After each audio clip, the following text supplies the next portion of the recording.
waited a long time for this day. I'd like to respectfully acknowledge the Turrbal and Yagara traditional owners of the land on which this event is taking place, and elders both past and present. My name is Fiona Foley. I'm from the Wandana clan of the Butchulla Nation. I'm a practicing artist for the past 35 years, and I'm on staff at Queensland College of Art. Of course, big symposiums like this, which will be filled at some stage today, don't come about just with one individual. So I did have a lot of support, and those partners are Griffith Review, Creative Arts Research Institute, which we normally call CARI, and Griffith Centre for Social and Cultural Research. So thank you for all the people who were involved in assisting on this project. I'd like to welcome everyone here to Queensland College of Art, Griffith University. Many people have travelled from interstate to be a part of this symposium and from across Brisbane. Today, our important provocations and discussions are in response to Henry Reynolds' publication, Truth-Telling, History, Sovereignty and the Uluru Statement. We examine the man, Sir Samuel Griffith, his name and his legacy, for whom this university is named after. To assist in framing the discussion today, I will give you a little of my backstory and current thinking. In 1984, I read The Destruction of Aboriginal Society by C.D. Rowley, and the following year, 1985, I read The Other Side of the Frontier by Henry Reynolds. I was largely educated in Sydney, and towards the end of my undergraduate studies, I can say that there was never any curriculum devised or taught that spoke to how Australia was occupied through warfare. My life's work has strongly been influenced by a handful of historians. In Henry Reynolds' recent publication, Truth-Telling, History, Sovereignty and the Uluru Statement, he writes in chapter 11, "For many years the truth was either deftly avoided or consciously suppressed. Aboriginal families kept alive their own memories of those terrible times." Being a person who is a deep thinker, these two publications had an impact on me as factual accounts of what took place in Australia. Whilst I was an art student at Sydney College of the Arts in the Sculpture Department in 1986, I created Annihilation of the Blacks. In the same year it was exhibited as a freestanding sculpture and bought for the National Museum of Australia, when the museum at that point in time did not physically exist. I make the claim that this sculpture is the first monument created by an Aboriginal artist to honour a massacre in Australia. An event in the districts regarding the Butchulla people was told to me by my late mother, Shirley Foley. Our family, the Wandana clan, has a proud history of speaking truth to power and publishing books since 1964. This piece of oral history formed the basis of the sculpture, Annihilation of the Blacks.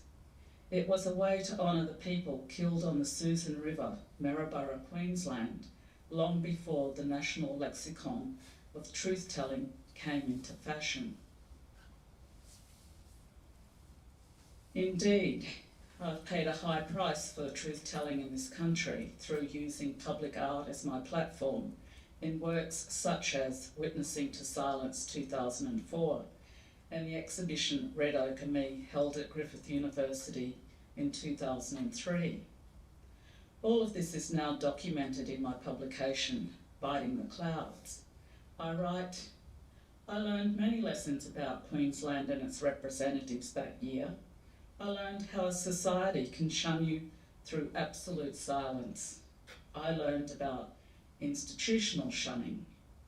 I had overstepped some invisible mark." I'm still reading publications by Henry Reynolds. This conference is testament to the respect I hold for Henry Reynolds and other key historians. Today we are going to unpack Professor Reynolds' provocations and a series of questions contained within Chapter 11, 12 and 13 of Truth-Telling, History, Sovereignty and the Uluru Statement. This is what frames the symposium today: reason and reckoning, conversations and provocations. In Chapter 11, Remembering the Dead, Reynolds asks, were the pioneer settlers murderers? Were they heroic pathfinders or criminals? And more to the point, how can two such disparate narratives be sliced together?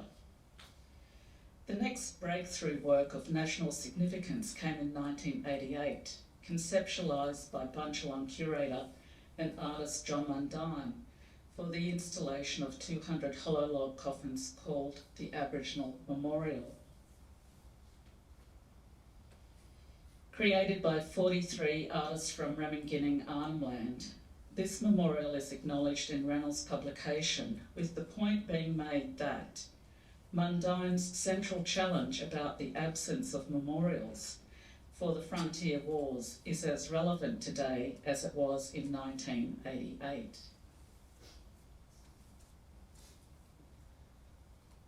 Silence is complicity. I had the opportunity to interview Raymond Evans for my film A Quintessential Act. He stated in that the frontier wars caused a decline in the Queensland Aboriginal population of 95%. There is no going back from that figure.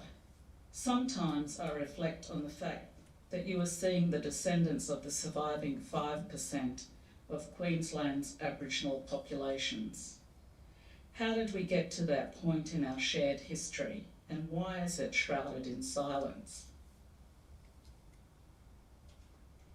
In relation to Sir Samuel Griffith, Henry Reynolds makes the point that colonial politicians were enablers, and that Sir Samuel Griffith actively condoned widespread defiance of the law, because he did not protect Aboriginal people under the law as British subjects, or afford them the right to remain on their traditional lands.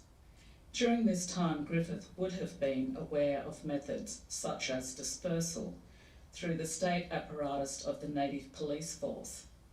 How could Griffith not see Aboriginal men, women and children as human beings and make laws to stop the indiscriminate killing in Queensland under his leadership? After all, murder is murder, no matter how you view it. So where is this discussion leading to? The central question asked of us: should Griffith University change its name in light of the role Sir Samuel Griffith played as Premier, Attorney General, drafter of the Australian Constitution, Chief Justice of the Supreme Court of Australia, and Chief Justice of the High Court of Australia?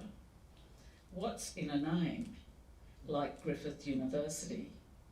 I suspect most who attend undergraduate or higher degree research courses at Griffith University are unaware the university is named after Sir Samuel Griffith. Who is Sir Samuel Griffith? I'm sure the historians Henry Reynolds and Jonathan Richards, speaking this morning, will give us a full account of who Sir Samuel Griffith is. And I'll just flag this publication by Jonathan Richards, published in 2008 by University of Queensland Press. He's very well known for this work. If we decided to change the name Griffith University, the next question would most likely be, what would we replace it with? Like the name change that took place only a block away from Queensland College of the Art, from the previous Lady Salento Children's Hospital to the Queensland Children's Hospital under the current state Labor government. This is doable if there is a will to make change and be brave. I would propose we change the name from Griffith University to Dundalli University. Dundalli lived between 1820 and 1855. He traversed between the Blackall Ranges, Bribie Island and Brisbane. He is considered to be a resistance fighter by Aboriginal people historically and today. He was the last man to be publicly hung in Queensland. Dundalli University. Has a nice ring about it. In Griffith Review 76, there is an essay by Aboriginal lawyer Marinda Dutton. She writes, "Truth does not inherently lead to justice. There is ample room for settlers to contemplate the spaces they occupy and to enact the abdication of their power. I hope there is no abdication of power at this university and that powerful professors listen and meet the challenges voiced today." In closing, Reynolds gives us the most precious gift to consider, a seismic cultural shift that Queensland could embark on a well-funded museum to tell the story of the frontier wars.